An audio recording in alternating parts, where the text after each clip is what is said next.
महाराष्ट्रात सध्या स्थानिक स्वराज्य संस्थांच्या निवडणुकांची रणधुमाळी सुरू आहे आणि या सगळ्या संदर्भात बोलण्यासाठी आपल्यासोबत खास संवाद साधण्यासाठी आहेत राष्ट्रवादी काँग्रेस शरदचंद्र पवार पक्षाचे प्रदेशाध्यक्ष माजी मंत्री आमदार शशिकांत शिंदे. सर, स्वागत आहे तुमचं पुढारी न्यूजमध्ये. एकतर माझा पहिला प्रश्न आहे, राजकीय बेरोजगारी संपवणारी ही खरं तर निवडणूक आहे. कारण आमदार खासदार हीच फक्त पदं होती आणि सरपंच पदं, नगरसेवक नव्हते, नगराध्यक्ष नव्हते, महापौर नव्हते, पंचायत समिती जिल्हा परिषद सदस्यत्व देखील नव्हतं. इतकी वर्ष प्रलंबित होत्या या सगळ्या निवडणुका. तुम्ही इतकी वर्ष सर राजकारणात आहात. पहिला प्रश्न माझा आहे, ह्या वेगळ्या निवडणुका आहेत का आणि कशा वेगळ्या निवडणुका ह्या आहेत? नाही, पूर्वी राजकारणामध्ये आता आमचा आदर्श आहे ते शरद पवार साहेब. त्यांनी अनेक राजकीय नवीन नेतृत्व उभं केलं या महाराष्ट्रात. पहिला अनेक नेत्यांनी केलं, मी असं म्हणत नाही की पवारसाहेबांनी पण केलं. आर पाटणापासून अनेक नेत्यांना, आमच्यासारख्या कार्यकर्त्यांना संधी दिली. काय होतं, नवीन कार्यकर्त्यांना, नवीन तरुणांना या राजकारणात येऊन समाजसेवा करायची आणि राजकीय कारकीर्द, तुम्ही बोला राजकीय बेरोजगारी, हा बेरोजगारी प्रश्न नाही आहे, पण करण्याची आवड असणाऱ्या तरुणांची ही निवड फार महत्त्वाची असते. कारण हे स्थानिक पातळीवरच्या निवडणूक असतात, पंचायत समिती, नगरपंचायत, नगरपालिका, महानगरपालिका, जिल्हा परिषद. परंतु आजच्या घडीला जर कोणाला विचारलं ना, तुम्ही राजकारणात येणार का, तेव्हा ते बेरोजगार राहू, पण या राजकारणात नको. कारण शेवटी त्यांचं टॅलेंट किंवा त्यांचं कर्तृत्व दाखवायची आत्ता ते व्यासपीठ राहिलं नाही. आता व्यासपीठ कसं आहे की पक्ष सांगेल तो आणि त्याला निवडून आणण्यासाठी पक्ष करेल तो. सामदामदंड भेद, त्याप्रमाणे ह्या निवडणुका पुढे करण्याचा प्रयत्न होतो. त्यामुळे मला वाटतं बऱ्याच अडचणी आहेत. त्यामुळे मला वाटतं ही निवडणूक आहे अतितटीची. अतितटीची एवढ्यासाठी म्हणेन, जर यांनी ईव्हीएम मशीनचा पहिला प्रॉब्लेम केला, आता सत्ता आणि संपत्तीचा इतका पैसा आणि इतका वापर होतो, त्यामुळे लढाई आहे. पण जनतेने लढाई हातात घेतली तर ती लढाई एकतर्फी सुद्धा होऊ शकते, असं मला विश्वास आहे. दुसरा प्रश्न, दोन्ही राष्ट्रवादी काँग्रेस विलीन होणार ही आता चर्चा पुन्हा एकदा जोर धरू लागलेली आहे. एकतर पुण्यात आता तुम्ही एकत्र आलेला आहात दोन्ही पक्ष.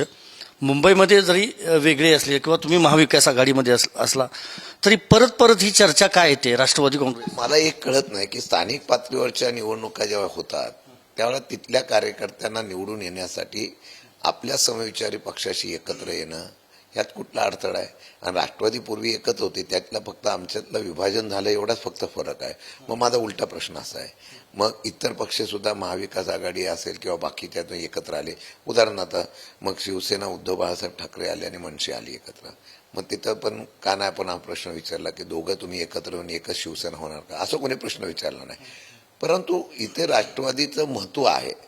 राष्ट्रवादी हा एक नेतृत्वाचा पक्ष आहे आणि त्यामुळे मला वाटतं की त्याला महत्त्व फार देण्याचा प्रयत्न होता. आणि मला वाटतं आजही चर्चा करताय, बरं आले तर का येऊ नये आणि आले तर त्याचा प्रश्न काय निर्माण होतो.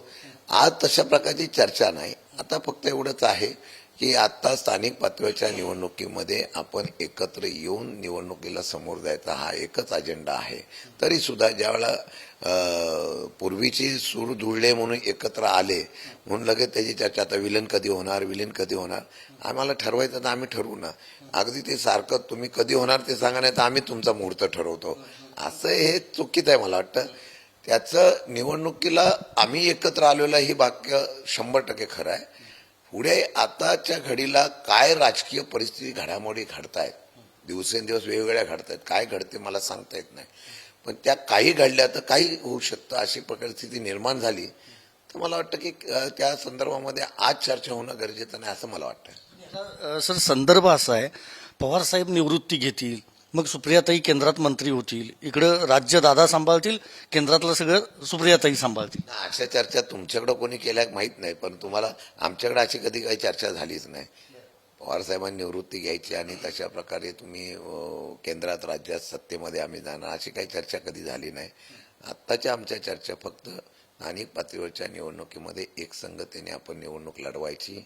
कारण पक्ष संपवण्याचा प्रयत्न, प्रत्येक विरोधी पक्ष संपवण्याचा प्रयत्न जो सत्तेमधला पक्ष करतोय त्याला पर्याय उभा राहायला पाहिजे. लोकशाही जिवंत राहायची असेल ना तर पर्याय असायला पाहिजे. आणि तो पर्याय जर राहिला नाही तर लोकशाही राहील कशी? आणि हळूहळू बघा तुम्ही या देशात, राज्यात हळू ज्या पद्धतीने सत्ता राबवली जाते ती सत्ता राबवण्याचा प्रयत्न बघितल्यानंतर म्हणजे उमेदवार उभा राहिला की त्याला माघार घ्यायला लागते. माघार घेतल्यानंतर तो विक्रमी मताने विक्रमी उमेदवार माघार घेतलेला त्या इतिहास सुद्धा महाराष्ट्रामध्ये याची छाती फुगून सांगितला जातो.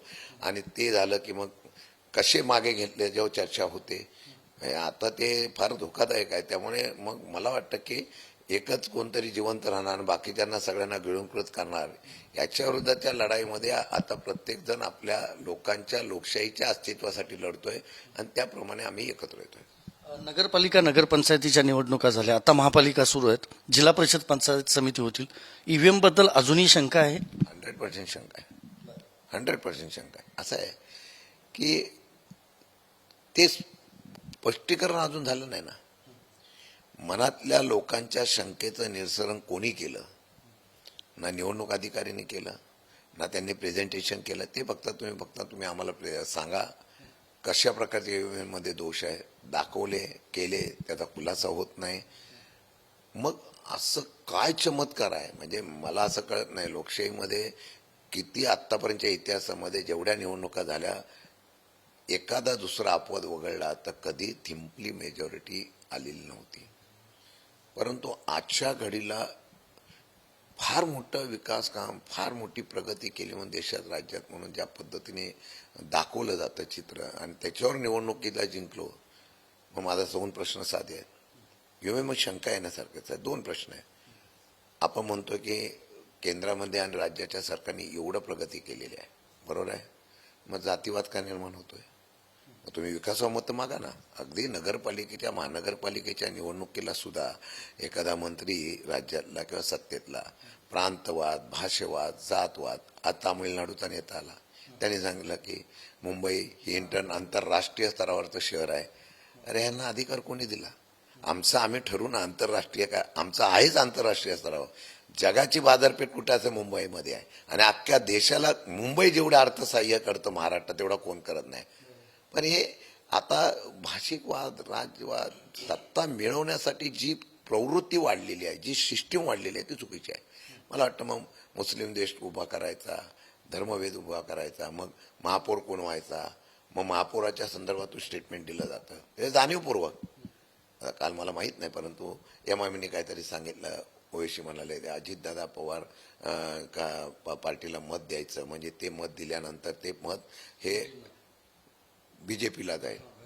आता लोकांच्या मनात वेगळं शंका आहे की बीजेपीच ह्या बी टीम उभा करतं आणि निवडणुकीला बायप्रिकेशन करण्याचा प्रयत्न करत आहे. मग तो लोकसभेला मग एमएमला काय यशस्वी झाले नाही, मुस्लिमांनीच मतच दिले ना, मोठं डिवायडेशन होऊ नये म्हणून. पण असं आहे की प्रत्येकाने वेगवेगळ्या प्रकारची सिस्टीम करत असताना मी आजही सांगतो, हे जे विष पेरलं जात आहे देशात, राज्यात, सर्वांच्या स्थानिक पातळीवरच्या निवडणुकीला सुद्धा, स्थानिक स्वराज्याच्या निवडणुकीला काय पाहिजे, पाणी कुठं नाही, गटर कुठं नाही, काय केलं पाहिजे, मुंबई कशी प्रगती केली पाहिजे, पुन्हा कसं प्रगती केली, पिंपरी पनवेल कसं केलं, हे विषय बाजूला राहिले. विषय भलतीकडेच घेऊन जातात आणि ते चुकीचं आहे असं माझं मत आहे. भाजपचं ठीक आहे, हे चुकतंय, मान्य आहे. दादा गेले, जर समजा भविष्यात तुमचं विलिनीकरण झालं किंवा दोन्ही पक्ष एक झाले आणि एनडीए सोबत जायला लागलं तर पुढं नाही, आजच्या घडीला त्या संदर्भामध्ये चर्चा झालेली नाही. ज्यावेळेला चर्चा होईल त्यावेळेला काही विषयाचा, आता मला सांगा, दादा एनडीए मध्ये गेले, ठीक आहे ना, गेले ना, त्यांनी राष्ट्रवादीच्या पूर्वीच्या भूमिकेमध्ये काही बदल केला असेल भाजपबरोबर जाण्याचा? त्यांनी विचारसरणी कुठं बदलली आहे? मी आपलं त्यांची समर्थन करतोय असं समजू नका, पण ते कधी मग असं, मी काल एका बाईटमध्ये बोललो मुलाखतीमध्ये, मग ते RSSच्या नागपूरच्या ह्याच्यामध्ये शिंदे गट गेले आणि सगळे गेले, अजितदादा गेले नाही ना.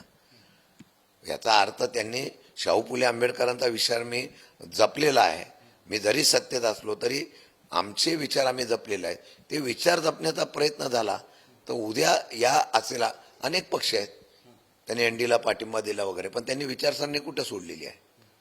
सत्तेमध्ये सहभागी होणं, सत्तेमध्ये पक्षामध्ये समाविष्ट होणे आणि ती विचारधारा स्वीकारणं, यात बदल आहे. म्हणजे तुम्ही विचारसरणी आहे ती ठेवून, पुरोगामी ती ठेवून एनडीए सोबत जाऊ शकता भविष्यात? आज असं आहे, आम्हाला आमंत्रणच नाही सध्या. आमंत्रण नसेल तर उगीच आपण स्वप्न का पाहिजे? आमंत्रण आल्यानंतर काय चर्चा करायच्या ते करू. शेवटी बघा, पक्ष हा पवार साहेबांचा आहे. तो पक्ष ज्या नेत्याने उभा केलेला आहे त्या पक्षाच्या कार्यकर्त्या आज जे आमच्यावर प्रामाणिक राहिलेले आहेत सगळे राहिलेले आहेत उद्या सर्वांच्या हिताच्या संदर्भातून जो काही निर्णय घ्यावा लागतो जसं आम्ही स्थानिक पातळीवरच्या निवडणुकीला घेतलाय ना स्थानिक स्वराज्याच्या तशा प्रकारचा निर्णय काय घेण्यात आला तर दरतरचा प्रश्न त्यावेळी आज आमच्यावर चर्चाच केली नाही तुम्ही पक्षामध्ये विलीन व्हा किंवा पक्ष एकत्र आणा किंवा आमच्या एनडीएमध्ये सामील व्हा असं नाही ना चर्चा. अजितदादांबरोबर जे आमदार गेले आणि आता जे काही मंत्री आहेत त्यातल्या बऱ्याच नेत्यांवर भ्रष्टाचाराचे आरोप झाले होते ईडीचं ससेमिरा मागं लागलेला होता. तुमचं नाव कुठेही नव्हतं घोटाळ्यामध्ये किंवा भ्रष्टाचारामध्ये पण तुम्हाला ही ऑफर होती अजितदादांची किंवा भाजपची कशाबद्दलची प्रवेश त्या पक्षात या. नाही एक तुम्हाला मी सांगू का म्हणजे मी अजितदादाच्या पक्षाचं मुलाखत देतो का असा प्रश्न निर्माण होऊ नये. मी शरद पवारचा अध्यक्ष म्हणून पक्षाचं बोलतोय अरे पण मग एक सांगतो असं आहे की सत्तेमधल्या मी फार छोटा कार्यकर्ता आहे पण पवारसाहेबांनी आज एवढं पक्षाने मला एवढं मोठं पद दिलेलं आहे वेगवेगळ्या संध्या दिलेल्या आहेत. त्रास होतो राजकारणामध्ये मला पण त्रास झाला हे सर्वांना पण माहिती आहे मी काय त्याचा उल्लेख करणार नाही परंतु कशा पद्धतीने मी त्याला फेस केलं आहे कोणी मदत केली आहे त्याचा का उल्लेख करणं गरजेचं नाही पण त्रास झाला. बरं हा त्रास होत असताना सुद्धा ऑफर सुद्धा आल्या होत्या मला 2014 पासून ऑफर होती आणि मी मागे सुद्धा त्याचा खुलासा केला होता म्हणजे अगदी चंद्रकांत दादा त्याला होते त्यांनी माझं काम बघितलं पश्चिम महाराष्ट्रामध्ये ते आणि चांगले नेते म्हणून त्यांनी सांगितलं की तुम्ही येत असाल तर बघा असं त्यांनी त्यावेळेला मला निश्चितपणाने भाजपच्या मध्ये प्रवेश करण्याच्या संदर्भात बोलवलं होतं.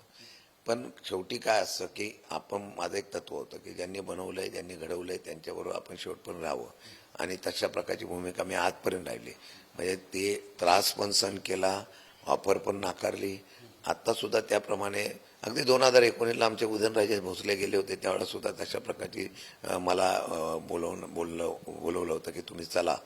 पण शेवटी काय पण एक आहे जिथं राहिलो तिथं जरा मान सन्मान पण भेटला पण लोकांमध्ये एक इमेज पण चांगली तयार झाली आणि त्याचबरोबर पवार साहेबांचा विश्वास मी संपादन माझ्या पक्षाचा विश्वास संपादन करू शकलो ही माझी फार मोठी पोचपावती आहे.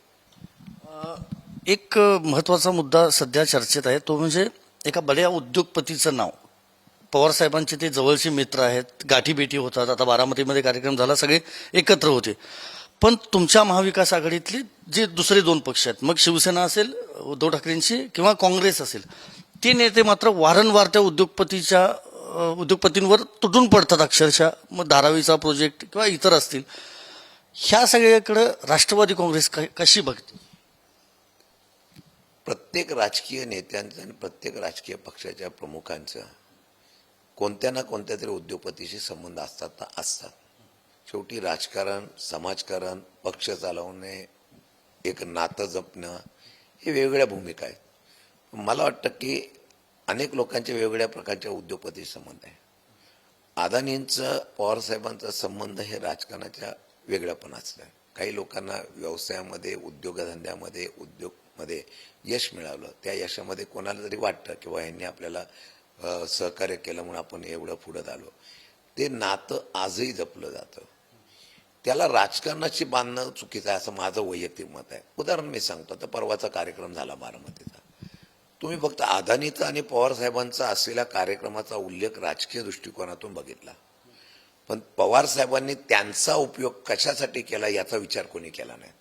म्हणजे एआयचं महाराष्ट्रामधलं पहिलं प्रथमचं जे तिथं मंजूर केलं ती इमारत उभी राहिली ही राज्यात कोणी कुठं राहिली पहिली तिथं राहिली. एआयचं पहिलं प्रेझेंटेशन जगाच्या पातळीवरचं महत्त्व लक्षात घेऊन पवारसाहेबांनी वसंतदादा इन्स्टिट्यूट वगैरे सगळीकडे केलं पण कार्यान्वित लगेच केलं. त्या इमारतीला पैसे CSR फंडातून कोणी दिले अदानीने दिले. आता ज्यांनी दिले त्यांचं बोलवणं आणि त्यांच्या हातून उद्घाटन करणं याला राजकीय जोड देणं म्हणजे चुकीचं झालं तर आम्हाला कधी पवारसाहेब बोलले नाही चुकीचं असेल तर तुम्ही बोलू नका अजिबात कधीच आम्हाला बोलले नाही. परंतु आपल्या ज्यांनी केलं त्याला बोलवलं आणि त्याच्याशी राजकीय संबंधाच्या व्यतिरिक्त एक वेगळ्या प्रकारचं घरगुती संबंध असणं हे मला वाटतं की त्याला त्याच्यात जोडणं योग्य नाही. अनेक लोकांचे संबंध वेगवेगळ्या प्रकारात टीके करणाऱ्यांचे पण अनेक लोकांच्या एकमेकांचे संबंध असतात. काही लोक उघडपणाने करतात काही अंतरपणाने करतात. फक्त एकच माझं म्हणणं आहे की काही धोरणं असतील ती ठरवताना फक्त ती धोरणाचा विचार करण्याचा निर्णय जर सरकारच्या माध्यमातून व्यवस्थित झाला तर टीका होण्याची गरजच नाही. मुंबईकडे तुमचं दुर्लक्ष झालंय असं वाटतं का? कारण ठीक आहे, तुमची ताकद लिमिटेड असेल, मर्यादित असेल, पण पुण्यावरच जास्त लक्ष दिलं गेलं पक्षाकडून मुंबईत, कारण उमेदवारांची संख्या पण तुमची कमी आहे. त्यात तुम्ही ठाकरेंसोबत जाणार हे अगदी शेवटच्या टप्प्यापर्यंत जाहीर पण करण्यात आलेलं नव्हतं. मुंबईमध्ये मला खरं म्हटलं तर प्रांताध्यक्ष झालो आणि लगेच निवडणुका लागल्या. मला पक्ष बांधण्याच्या संदर्भामध्ये संधी कमी मिळाली. मी संघटना चळवळीतला आहे आणि मला वाटतं की मुंबईमध्ये माझा जन्मसुद्धा झालेला आहे. फक्त काय असतं, तुमच्या मुंबईच्या प्रश्नावर किंवा लोकल याच्यावर आपल्याकडे अट्रॅक्शन व्हावं अशा प्रकारचे मुद्दे किंवा अशा प्रकारच्या संघटनेच्या चळवळीची बांधणी करणं गरजेचं आहे. आजही आमच्याकडं स्थानिक पातळीवर लोकल लेवलवर प्रचंड प्रमाणामध्ये मुंबईमध्ये आमच्याकडे लोक आहेत का? आता आहेत. 68 लोकांच्या 113 लोकांनी मागणी केली होती.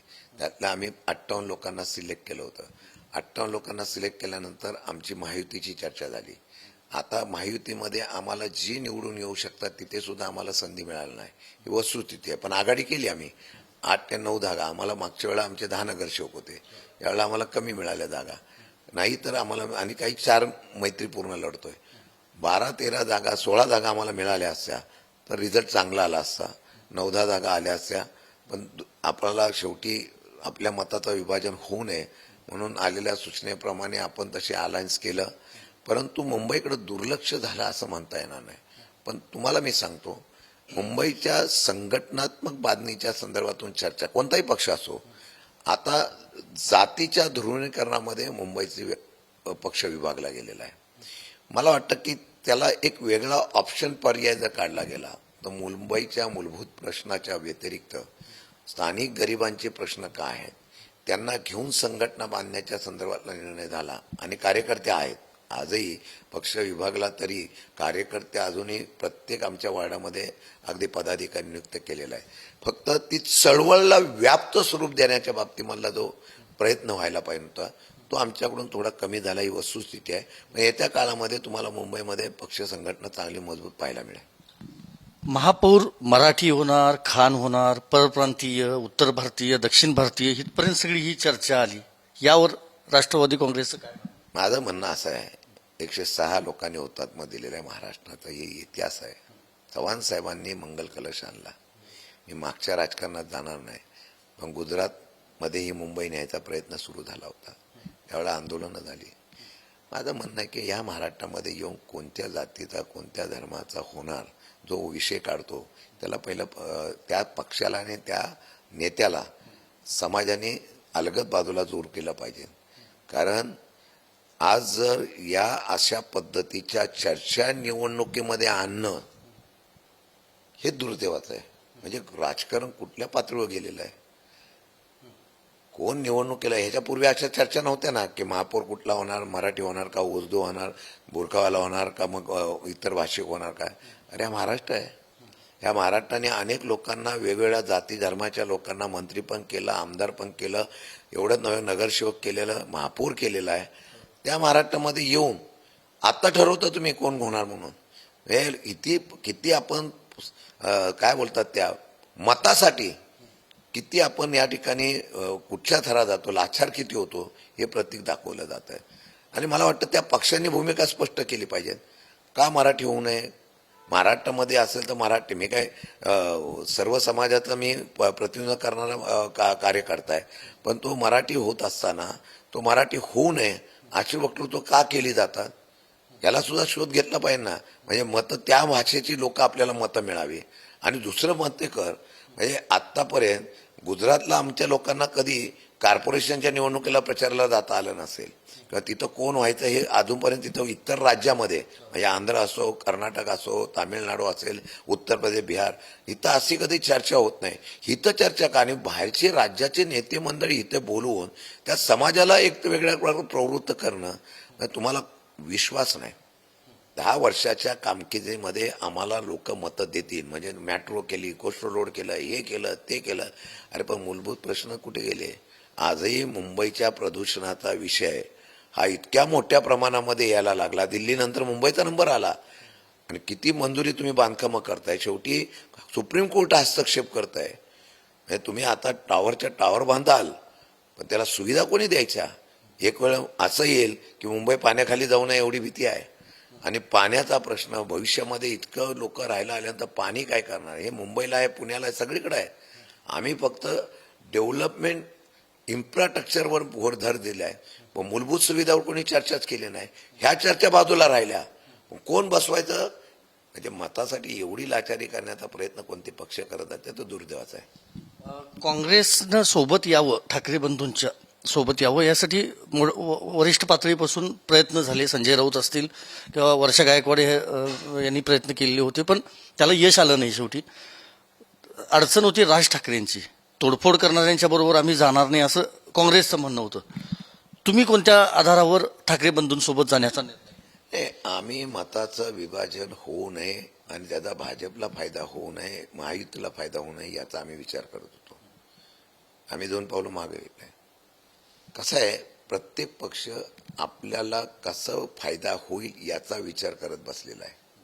काँग्रेसने म्हटलं की मनसेला केलं तर इतर भाषिकांची भेटणार नाही, पण आम्ही त्या इतर भाषिकांना पटवून द्यायला पाहिजे की ह्यामध्ये महत्त्व देऊ नका. तुम्हाला राहण्याचा प्रश्न आहे.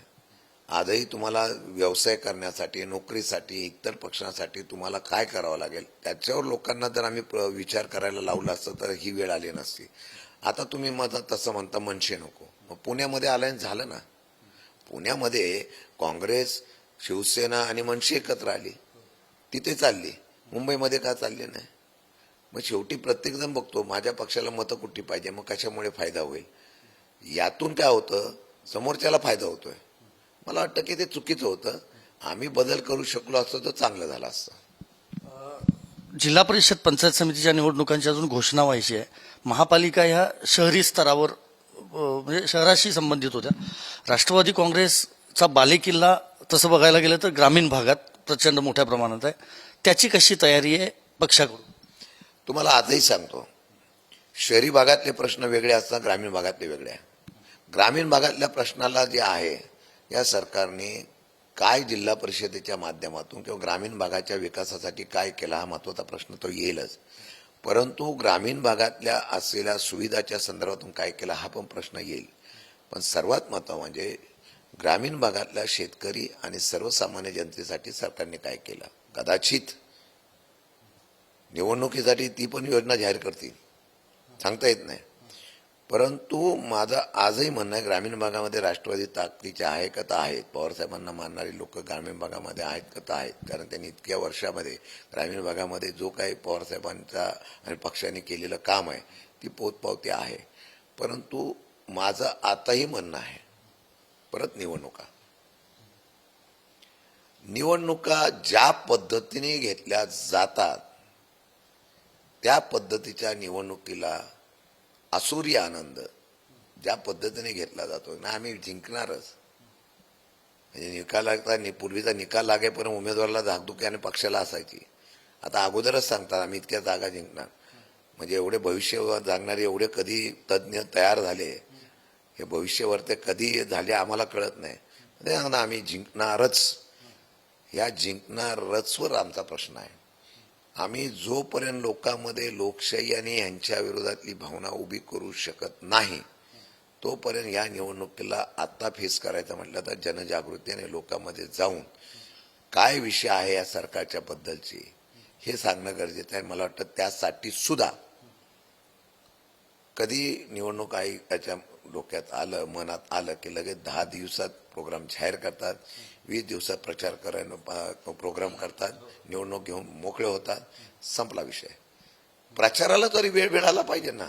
आता चालू मध्ये मागच्या नगरपंचायती प्रचार चालू होता, आम्ही दौरे करतोय आणि तितक्या लगेच ह्या महानगरपालिका लागल्या, महानगरपालिका संपतात लगेच आता जिल्हा परिषद पंचायत समिती लागते. अख्ख्या महाराष्ट्रामध्ये पक्षाचा प्रचार कसाच पोचवणार, कसे विचार पोचवणार?